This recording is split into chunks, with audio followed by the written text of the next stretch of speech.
এখন জামায়াত জোট অর্থাৎ বিরোধী দল যারা এই যে শপথ ইস্যুতে সংবিধান সংস্কার পরিষদের শপথ ইস্যুতে এখন আপনাদের অবস্থানটা অর্থাৎ জামায়াত জোটের বিরোধী দলের অবস্থানটা কি হবে এবং এটা সমাধানের পথটা কি? দেখেন, এখানে যে সংখ্যাগরিষ্ঠের ভিত্তিতে যে সরকারটি গঠিত হয়েছে, এখানে আসলে বিরোধী দল এখানে আহ্বান জানাতে পারে, কিন্তু মূল কাজটি করতে হবে সরকারকে। আপনি দেখেন, আমাদের দেশে একটা খুব রাজনীতিকে আমরা খুব খারাপ দৃষ্টিতেই বলি মাঝে মধ্যে, যে কেউ যখন আমাদের সাথে খুব আনএক্সপেক্টেড চালাকি করে আমরা বলি যে আমার সাথে পলিটিক্স করতে আসছে। তো এখানে আসলে বিষয়টা এরকম হয়ে গেছে। আমরা দেখেছি যে ডে ওয়ান থেকে ঐকমত্য কমিশনে জনাব সালাউদ্দিন তিনি বের হয়ে এসে বলেছেন আমাদেরকে বাধ্য করা হচ্ছে, অনেক কিছুতে কথা শুনছে না, কিন্তু তারপরেও তো তারা সই করেছেন এবং সই করার পরে অনেক গড়িমসির পরে হলেও তারা মানুষের কাছে হ্যাঁ ভোটে তাদের রায় চেয়েছেন। কিন্তু তারপরে গতকাল এবং আজকে বলা হচ্ছে, গুরুত্বপূর্ণ মন্ত্রীরাই বলছেন যে গণভোট আবার কি। এটা আসলে আমাদের জন্য আনএক্সপেক্টেড। আমরা আসলে প্রতারিত হয়েছি, আমি বলবো একজন নাগরিক হিসেবে আমি বলতে পারি যে আমরা এখানে প্রতারিত হয়েছি। এবং এখানে যে অজুহাতটা দেখানো হচ্ছে, আমার সহ আলোচক খুব সুন্দর করে বলেছেন, আমি আইনের মানুষ না, আমি আমার জায়গা থেকে যদি বলি যে যেই যেই সাংবিধানিক ব্যতিক্রমের মাধ্যমে নির্বাচন হলো, যে সাংবিধানিক ব্যতিক্রমের মাধ্যমে এমপি মন্ত্রী হচ্ছেন, সেই সাংবিধানিক ব্যতিক্রমটিকে অস্বীকার করার মাধ্যমে আসলে এমন একটা জায়গায় তারা চলে গেছেন যে আমি বিয়েটা মানি না, কিন্তু আমি বিয়ের বিরিয়ানিটা খাবো, এরকম একটা জায়গায় চলে গেছে আসলে আমরা। তো বিরোধী দল হিসেবে আমরা দেখেছি যে বিরোধী দল নিজেরা শপথ নিয়েছে, এটাকে আমি স্বাগত জানাই এবং এটা নিঃসন্দেহে একটা সাহসী ভূমিকা ছিল। দ্বিতীয়ত হচ্ছে তারা আহ্বান জানাবেন, তারা বলেছেন এর মধ্যে নির্বাচন পরবর্তী সহিংসতা নিয়ে বিক্ষোভ দেখানো হয়েছে, কথা বলা হয়েছে, তো এই জায়গাটা জারি থাকবে। তবে আমি বিএনপির ইশতেহার দেখছিলাম, সেখানে সাংবিধানিক বিভিন্ন সংস্কারের ব্যাপারে যে প্রতিশ্রুতিগুলো দেওয়া হয়েছে, এখন আসলে পুরোটা জায়গা সেই কি হয়ে গেছে, এখন আর সেই বিশ্বাসের জায়গাটা আগের মতন নাই।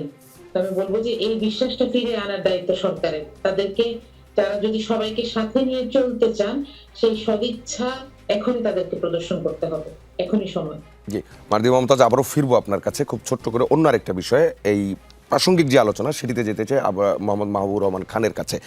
আপনি শুনলেন বিএনপির শপথ না করা নিয়ে যে বক্তব্যগুলো, সেগুলো শুনলেন। প্রতারণা করা হয়েছে, যে যুক্তিতে শপথ করা হয়নি সেটি সঠিক নয় বলা হচ্ছে, জয়না রায়কে উপেক্ষা করার কথা বলা হয়েছে।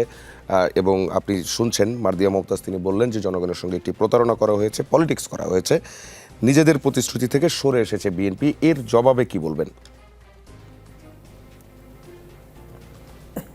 ধন্যবাদ। আসলে এই জুলাই সনদের যখন আমরা প্রস্তুতি পর্ব দেখি, যে ঐকমত্য কমিশনের যে সভাগুলো ছিল, সেই সভাগুলোর দিকে যদি আমরা দৃষ্টি দিই, ধরেন আপনি চূড়ান্ত হলো জুলাই সনদ, চূড়ান্ত হওয়ার পরে যে ঘটনাটা ঘটলো, আপনি দেখবেন যে ঠিক স্বাক্ষরের আগের দিন জামায়াত ইসলামী এবং এনসিপির যে মিটিংটা ছিল, সেই মিটিং থেকে তারা বের হয়ে বলল যে তারা কি জুলাই সনদ স্বাক্ষর করবে না।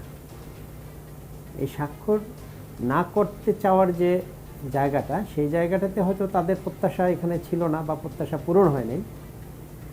তো পরবর্তীতে আপনার জামায়াত ইসলামী পরদিন সকালে, বৃষ্টি ভেজা সকালে, তারা ঠিকই সংসদ ভবনে গিয়েছে এবং জুলাই সনদ স্বাক্ষর করেছে। এবং এনসিপি, যারা জুলাই সনদে না ভোটের পক্ষে বা জুলাই সনদের বাস্তবায়নের জন্য সর্বোচ্চ সোচ্চার ছিল, তারা কিন্তু স্বাক্ষর করেছে নির্বাচনের পরে। অর্থাৎ এই একটা জায়গাতে এটা পরিষ্কারভাবে বলা যায় যে ঐকমত্য কমিশন জুলাই সনদটা যে প্রণয়ন করেছে, সেখানে রাজনৈতিক দলের সম্পূর্ণ ঐকমত্যটা সৃষ্টি করা সম্ভব হয়নি। এখানে বিএনপির পক্ষ থেকে অনেক নোট অফ ডিসেন্ট ছিল, এরপরেও আপনার জামাত ইসলামীর পক্ষ থেকে বক্তব্য ছিল, আপনার প্রাথমিকভাবে যতগুলো প্রস্তাবনা রাজনৈতিক দলগুলোর কাছে পাঠানো হয়েছিল, সেগুলো থেকে কিন্তু 133টা সম্ভবত, সেখান থেকে আপনার 88টা বিষয়ে আপনার ওই ঐক্যমতে পৌঁছানো হয়েছে, সেটা নোট অফ ডিসেন্ট সহ। এবং সেই জায়গায় অনেকগুলো ইস্যুতেই বিএনপির দ্বিমত ছিল। তো আমি মনে করি আজকে, গতকালকে শপথ হয়েছে, সংবিধানের যে বিষয়টা আছে, অবশ্যই জনগণ সংবিধানের ঊর্ধ্বে, বা জনগণের যে ইচ্ছা বা আকাঙ্ক্ষার বিষয়টা। আর এই যে বিষয়গুলো সংবিধানে ইনকর্পোরেট করার কথা বলা হচ্ছে, আসলে সংবিধানটা মানা বা না মানাটা হচ্ছে শাসকদের উপর, আমাদের দেশের প্রেক্ষাপটে শাসকদের উপরে নির্ভর করে।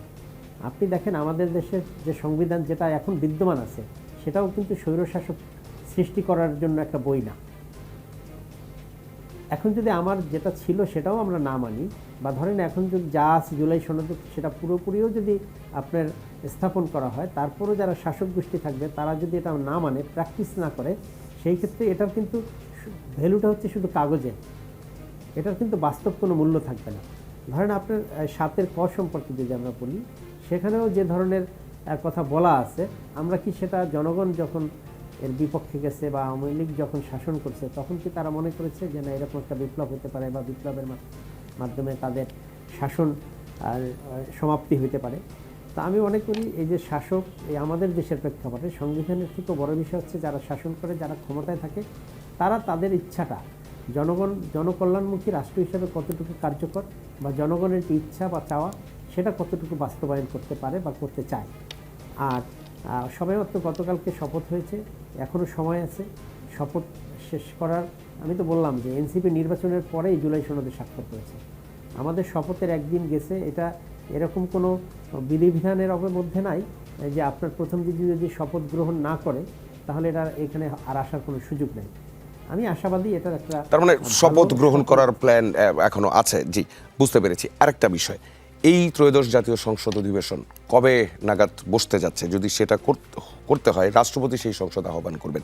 বর্তমান রাষ্ট্রপতি সংসদ আহ্বান করবেন নাকি অন্য কোনো প্ল্যান আছে অথবা অন্য কোনো পরিস্থিতি আছে? আপনার কাছ থেকে একটু খবরটা জানতে চাই। আমরা যতই বলি যে সংবিধান আমরা নাই বা সংবিধান আমরা মানি না, দিন শেষে কিন্তু এখন পর্যন্ত যা হয়েছে সব কিছু এই সংবিধান অনুযায়ী হয়েছে, যেটা বিদ্যমান সংবিধান আছে।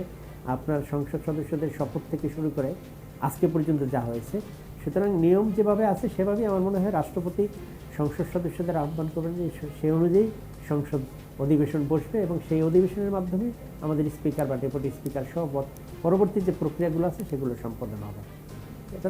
এটা আসলে দিনক্ষণ ঠিক নির্দিষ্ট করে বলাটা কঠিন যে কবে এই অধিবেশন প্রথম বসতে পারে।